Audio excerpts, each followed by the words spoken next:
Memasuki tahun ketiga invasi Rusia dan Ukraina semakin memanas setiap harinya.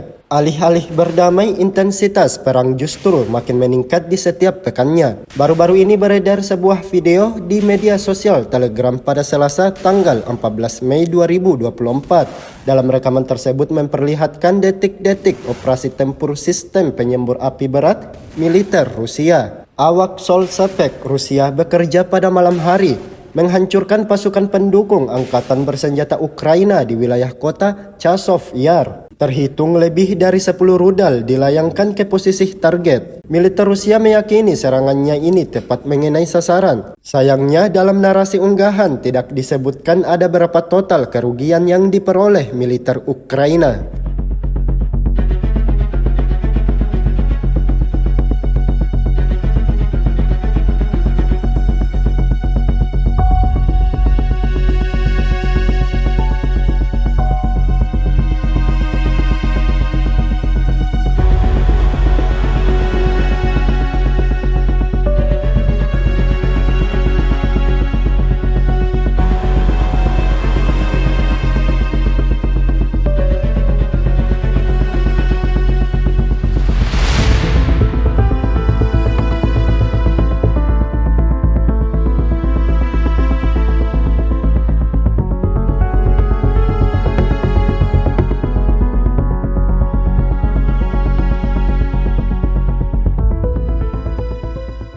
Download Tribun X sekarang, menghadirkan lokal menjadi Indonesia.